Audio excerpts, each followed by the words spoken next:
what's happened in the last video. Oh dear, oh my gosh, oh wow. And here is more MrDudeManSir. Hey, look at the sleeping Lena. Anyhow, she's marvelous. Everything that happened between us literally only a couple hours ago flashed before my eyes and I felt shivers up my spine. Nah, I don't know if it's right or wrong, but if I could have returned back in time, I would have done exactly the same thing. I smiled widely and sat down next to her on the bed. I had absolutely no desire to wake Lena up. It was an unspeakable pleasure, just watching how she sleeps. People say that sleep reveals the true face of a person. I heard a legend that some ancient civilization had a custom. Before getting married, a woman watches her fiancé sleep every 3 nights. Huh. Then she decided whether to marry him or not. Bearing that in mind, I can confidently say that Lena's face showed nothing but goodness, kindness, and childlike naivety. Could this really be the girl that knocked Alyssa out yesterday? Huh, whatever it may be, everything's already happened. And I've already seen Lena like that. The humility for a few days, the hysterics back on the island, the rage at the square yesterday, her passion today. How can one single human cope with so many opposing personality traits? Might it be the case that she's already got a double, triple, even quadruple split personality? I don't know how much time I spent watching Lena sleeping. It might have been a couple of minutes or might have been a couple of hours. Finally, she awakened. Oh dear! Well, I should have expected this. Good morning, Lena said tenderly. Come over here. Yeah. She rose and hugged me. I didn't resist and plopped down onto the bed. He's so wonderful. She whispered in my ear, kissing my neck. You too. But my voice hesitated. Oh. Want to do it again? She asked playfully. Hold on. I moved her away gently. You know, all this is anything but simple. When we just met, you seemed to be one person, then you seemed to be another one, and today... No, I can't understand who you really are. And yet again, what did you do to Alyssa? Her again. Lena covered up with a blanket and turned away. Didn't you like what he did? Want to do it with her too? Oh man. Now I won't hold back. Come on, compare us. I'll leave you her dress, and you can tell me who is better, or we can have a... Okay. This is just getting weird. It sounded like she was talking about me or her. Like she was talking about complete strangers. Oh, there you go again. I sighed. Throughout the day, you should have realized that the last person I want to think about today would be Alyssa. Oh, okay, you're right. She turned to me, smiled, and hugged me tightly. Hold on. I still have to understand. Why? I just can't simply... yes, I do care. That's why I really need to know who you really are. I am just me. She answered in the same languid voice. My brakes started to break from all these emotions. Your brakes broke? Okay. I have to calm down somehow. I jumped to my feet and moved across to sit in the opposite bed. Fine. She said disappointedly and started to get dressed. Oh. Okay. I'm not asking for much. Just a few answers to a question. Later. It's time to depart. She interrupted me impassively. When? Where are we going? What do you mean, where? Back to town, of course. But you told me... Well, I might have withheld something. In fact, I persuaded Olga Miachevna that we would have some extremely urgent matters here and will come later. How would we have get to town then? By bus, of course. There are no buses here, I grinned. What do you mean, no buses? Of course there are. Route 410. I didn't know whether I should believe it or not. The situation seemed to be going out of control, but I wouldn't argue. Oh, okay. I managed cautiously. Come on, get packed up. You get the square in 10 minutes. Okay. I gave up asking and left the cabin. Frankly speaking, I had almost nothing to pack. I just tossed my winter clothing into a bag and headed to the square. Lena was already waiting for me there with a gym bag on her shoulder. You don't seem to carry a lot of baggage. It's just enough. She smiled. Let me carry it. Please do. Although our bag seemed almost weightless, a bit of chivalry never hurt anyone. We were walking, and Lena was constantly telling jokes, anecdotes, funny stories, and never stopped laughing. and I had really lost touch with the person next to me. Is she the one I met a week ago, or is she the one I saw for the first time this morning? When we reached the first bus stop, I took out my mobile phone and checked the time. Surprisingly, there was still some power left. It's almost 11 p.m. Isn't it late for buses? What is that? Lena asked cautiously, curiously. Oh, it's just a toy. Take it as a gift. Oh, thank you. She smiled and took the phone. What can you play on it? Well, you work it out with yourself later. It's not that hard. Anyway, mobile phone was totally useless here. We waited for about a half an hour and Lena just kept talking and talking. Well, I must admit that I found her stories amusing and I felt comfortable with her. But what about the bus? So what about, I didn't finish the sentence as I saw the glimmer of headlights in the distance. Ah, here it is. Lena exclaimed enthusiastically. The bus was slowly carrying us from the Silverknock Pioneer Camp. I just wanted to believe that we'd never go back. The darkness beyond the window prevented us from seeing the road, the woods, or the fields. Actually, it might be the case that they're all long gone and we're flying through the voids of darkness unknown. Although I couldn't care less for the surroundings, I just kept listening to Lena. Perhaps she had said more words today than she had through her entire past life. You know, I interrupted her last. I still don't understand. What exactly? She smiled. How come you could be so hesitant, so humble at first, unable to string two words together, and then... like this? Is that important? Yeah, for me it is. Well, she took a deep breath before answering. You see, I've always been the way you saw me at first, the first time we met. I was like that in public. I wasn't able to live as I wanted to since childhood, so I put on a mask. She went silent. Although, let's not go too deep into that. Did I skip something on accident? No. Okay, good. She laughed and cuddled my arm, pressing her body tightly against me. Okay, I get it. It was probably very hard for her to discuss it indeed. Anyway, I got a lot even from such a short explanation. But still, can I be sure you won't turn into that one again? You won't retreat into your shell, won't surrender to your anger and rage? That depends on you. Lena smiled slyly. It was just that I realized that I'm playing with a high-stakes game. On one hand, I've spent a week in this obscure world trying to understand some answers. Now, I have nothing to my name, nowhere to return to, dang it. On the other hand, there's this girl who obviously matters so much to me. I almost didn't need to talk about whether I had feelings for her. I just wanted to be by her side, look at her, listen to her voice. I liked the way she was. I assured myself that this is it. The real Lena is in front of me. And now, when these thoughts came back about my past life, my mysterious appearance in the 80s pioneer camp, it's just not the same for such thoughts. Not the time. I feel good right now being close to her. I don't want to return anywhere. I don't want any answers. I don't want to think about what's going to happen tomorrow. It's up to me now. Then I just want to believe that you'll always be the one you are now, where you are now. For this is the way I love you.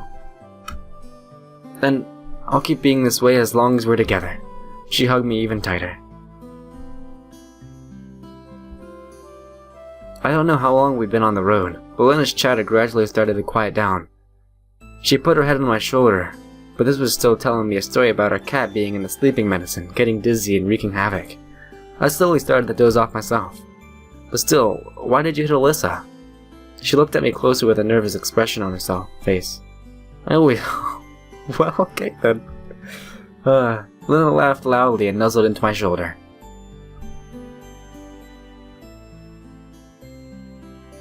I desperately tried not to fall asleep. It's unknown what's awaiting there, after the bus's next turn. It might be a new life waiting for me, or it might be the end of the fairy tale, and I'll be buried into the coffin of peering walls and ceiling of my old apartment.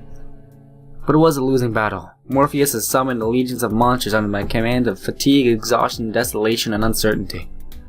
I had no chance to win this battle against these 4 horsemen of the apocalypse, and I drifted to sleep.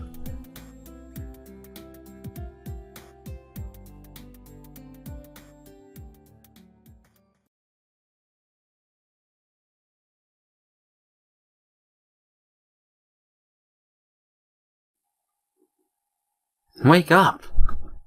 Consciousness slowly returned to me. It's like I'm falling off from a cliff, so high the clouds are drifting nearby. The ground is coming closer, but I'm not afraid that I'll die. I felt slows down, my body is smoothly immersed in the warm ether. I opened my eyes. You sleep through your whole life like that? Lena looked at me seriously. Ah, what? We're there already? Where is there? I looked around. A bench. The square. Genda. But how? I was on the bus going from the district square. Why? You're looking at me as if you've seen a ghost. But why am I still here? For a second I felt a terrible fear. Will I never get out of this place? We were. On the bus together. On the bus? Yesterday. Yesterday? Yeah, yesterday. Don't you remember? Lena started thinking. Yesterday. I don't remember anything like that. Maybe you just had a bad dream. Considering that all this has happened already seems like a hallucination. This must be like a dream within a dream then. Well, let's take it slowly. I tried to think logically. The session ended yesterday, all the pioneers left, but we stayed. Then we took a bus and headed to the district center. Lena surely looked perplexed. Are you kidding me? I'm not kidding anyone. Today is the last day. Wait, so how much time have I spent here? Lena started to count off her fingers. Looks like 7 days. Not 8? It's 7, definitely 7. I gave an exhausted sigh and covered my face with my hands. Well, that's another riddle in a long list of camp mysteries. Well, okay. Though I have the feeling that we won't manage to leave together today. Why? 6th sense. You're acting a bit strange today. I suppose I have my reasons. Want to tell me? I gazed at her attentively. I do. Sure, why not? When I had a real chance to break free from this camp, everything failed. So what do I have to lose now? Now, where do I start? Start from the beginning. Yes, of course. Well, I was born, I studied, married. Well, okay. I haven't gotten married yet. You still have time. Yeah, but... Well, in a few words, like, I'm not from this world. From the look she gave me, it was clear she didn't understand me at all. I came here accidentally. Even I don't know how. So what does your world look like? Lena asked seriously. It's virtually the same, but 20 years ahead of your world. Do you already have spaceflight? Well, if it comes to that, you have it as well. However, we haven't made any great achievements in that field yet. Sounds interesting. I wasn't able to tell if Lena was taking me seriously or was pretending to do so. I was used to live in a completely different place as well, far to the north, judging from the landscape, in a big city. I've never had been to big cities. Maybe that's for the best. Will you show me your house? It seemed like she was taking this conversation as seriously as I was. Well, I'm not even sure if it exists in this world. Oh, come on. Lena pouted. Well, sure, I will. So how did you get here? Well, even I took a bus, Route 10, and woke up here. I don't even know anything more than that. The 410 route, that's the one that stops outside the camp. Yes, but my 410 travels in another place in time. Are you planning to return? Lena said, and I noticed a note of unhappiness in her voice. I have no idea how to. And if you knew? You're asking tough questions. What's wrong? Nothing, but... You see, I'm only just recently starting to adjust to being here. The first hour in this camp were just a shock to me then. I don't know. It's okay. You still have time to think about it. Time to think. It seems that even if Lena believed me, she considers this whole situation as a typical inconvenience and nothing more. Anyway, it's not up to me. Possibly even if I do what I say. You see, the one who brought me here can take me back as well. I believe that any event in a person's life has a reason. Therefore, you are here for some reason. Maybe. And if you haven't returned, you must be needed here. Well, I can't rule out that interpretation. Oh hey, time to pack your stuff. The camp leader's voice sounded from afar. Hear that? I don't have much time to pack. But I do. So I don't have much to pack, but she does. So I'll meet you near the bus. Would you like me to help? Thanks, but there's no need. Lena smiled and ran towards her cabin. I remained sitting on the bench, trying to cope with the shock. My thoughts were still in chaos, one theory replacing another. On one hand, me being able to get out of this camp isn't all that odd compared to me finding myself here in the first place, but... What now? What am I supposed to do? Is there any chance that I can leave this camp if I try again? Anyway, what's the point of being nervous? By now I know perfectly well that absolutely nothing is up to me. Maybe I just have to sit back and enjoy the ride. I couldn't help smiling. Especially now when I have an additional reason to be in any hurry to leave. And that reason is Lena. Maybe she's right, I am here for a reason. In the end, even if I can narrow down to possible explanations for my situation to a reasonable minimum, there would still be 1,001. And if I kept exhausting myself analyzing them, I'll just go mad. Maybe it's time to make a choice. Maybe this world is not so bad after all. Especially since for the first time in a long time, I have something to live for. It's still a vague something, but I still have it. It exists.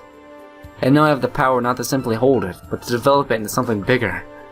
With such thoughts, I stood up and started walking to Olga Dmitrievna's cabin in order to pack my humble belongings and leave the Sovonok pioneer camp forever.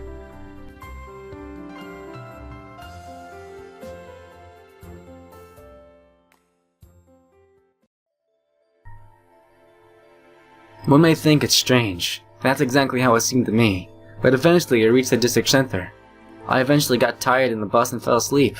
When I woke up, I ran down to the aisle of the bus, gasping for air, but soon I realized that this long week is over. At last I managed to break free from the camp. All the time I spent there seemed so much longer than 7 days, and now everything is over. Soon after that, events moved with frightening speed. No time left for analysis or seeking answers. Moreover, from time to time I completely forgot about this camp. Like anyone who found themselves in a completely strange environment, I was completely lost. I had no papers, not even a simple birth certificate, and no skills to earn a living. Professions such as a computer specialist or call center operator were not in demand. Lena returned to her normal life. She had to graduate from school and get ready to enter university. The pioneer camp was in the south of the USSR, just as I assumed. Lena lived in a town with a population of about 100,000. It was easy to get there by bus in the district center. There was nothing special about the town. One big factory, rows of 5-story houses, wooden huts on the outskirts, a grocery store that closed at 7 p.m., and the supermarket, a true Eden for a shopaholic, with choices including rubber winter shoes, women's sheepskin clothes, and men's musquash hats. Before I would already be trying to run away from a place like this. By now it was my home. Cases of starvation were rare in the 20th century Europe. I managed to find a job. I was employed as a turner's assistant in a factory and also given a good room in a hotel. Over time, this is initially difficult and strange job started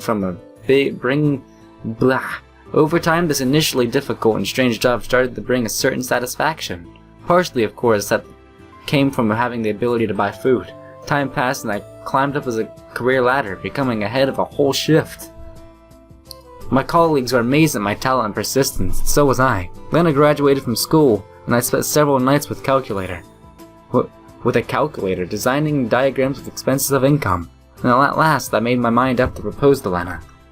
I don't remember now if I took a long time for her to think, if she suggested we sign a marriage contract, or if she protested because of the lack of dowry.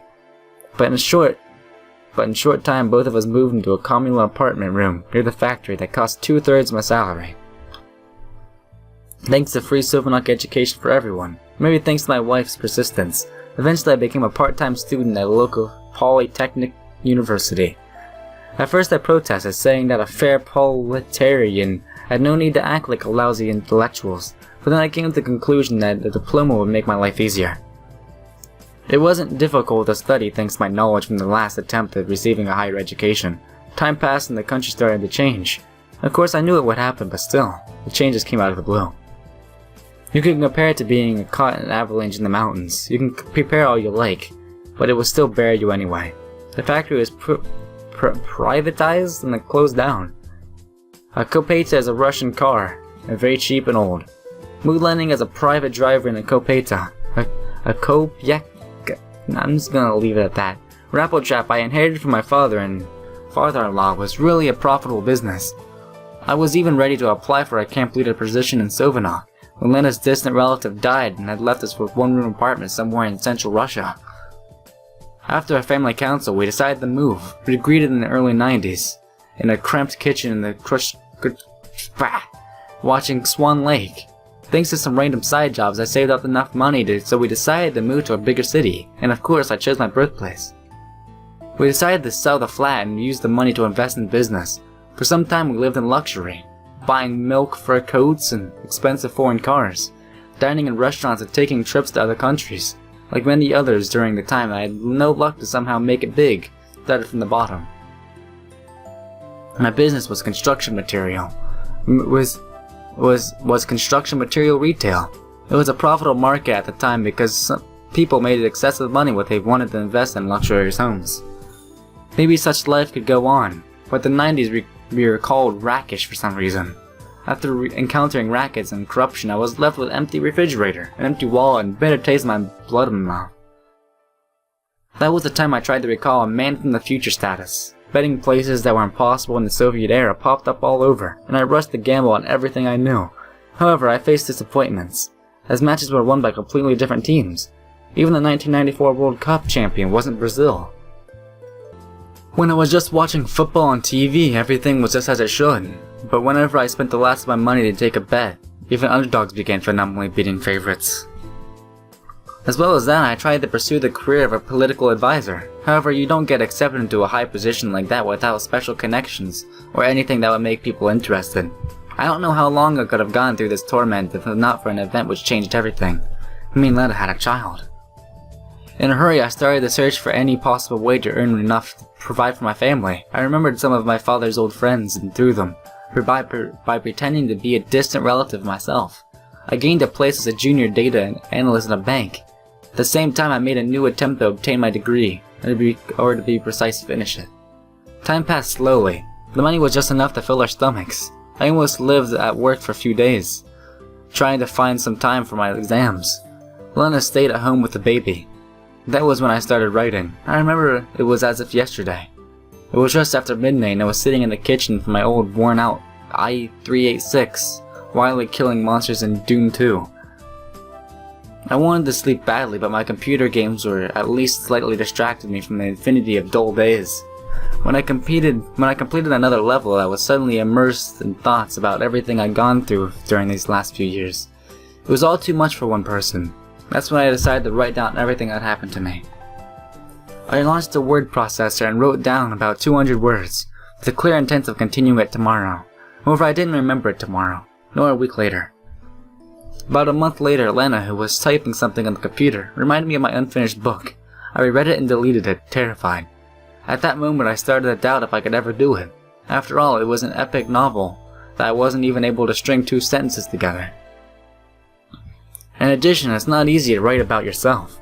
Creative work put on the back burner for now.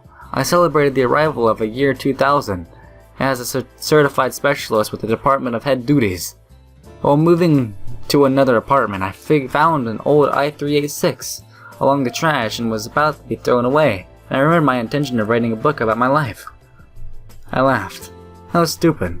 However, after some time I opened my laptop and made a sort of draft of a short story about a young man without a definition, occupation, of inspirations, who found himself on a different planet.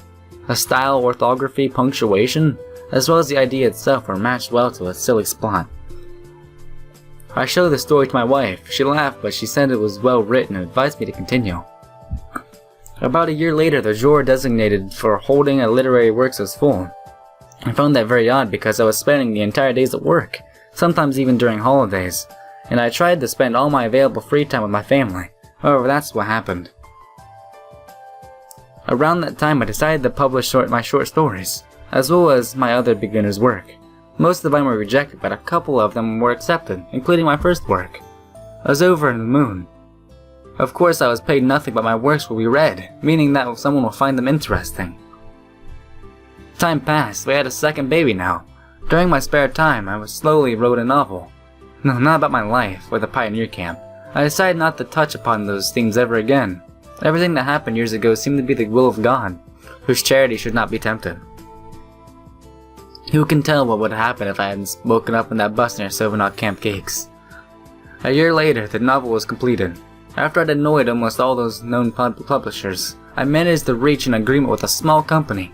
The editor, an elderly man wearing a ragged tweed jacket and thick spectacles which almost rubbed against my magnificent grey mustache, told me, "Your level is average, young man. Average, yes, but the idea itself is interesting. Interesting, yes.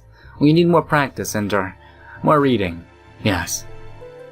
I remembered these words for the rest of my life. I dispensed the copies that were sent to me as a part of my royalty agreement among my friends and colleagues.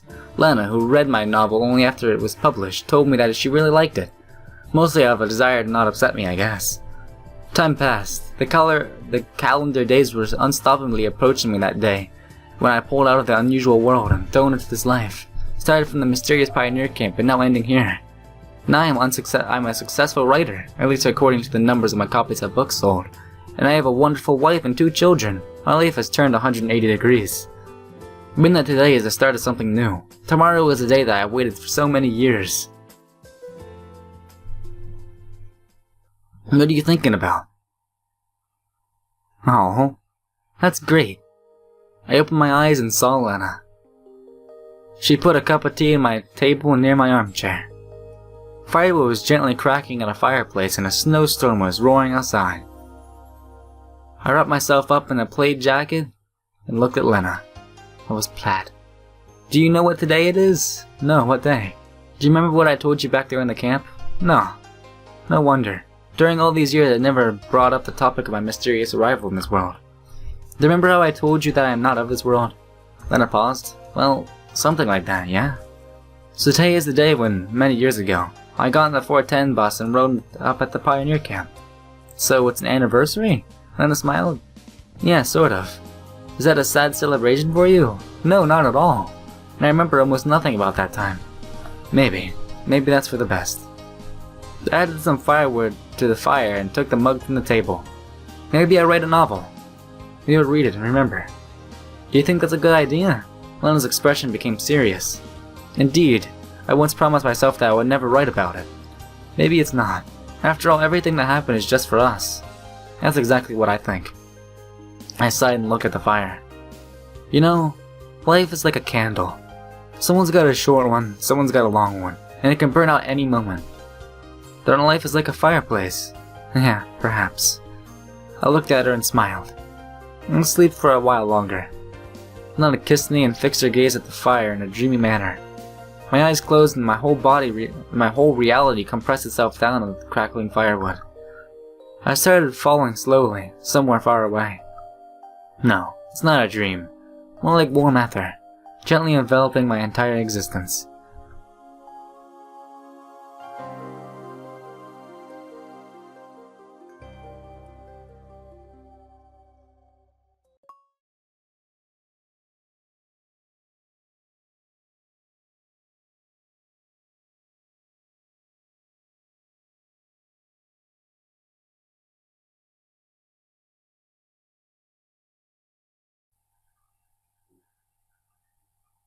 Well, that was Lena's rap. I liked it. Oh, look at this. Oh yeah, I remember that from the beginning, where I thought it was all weird. But hey, it's good. So, this, seems to conclude Everlasting Summers for me. I did like this game. It was, kinda quirky at first, but now that I got into the whole routes and eventually got all better, I liked it. I liked even the Sengon route, but this one maybe tops it. Maybe.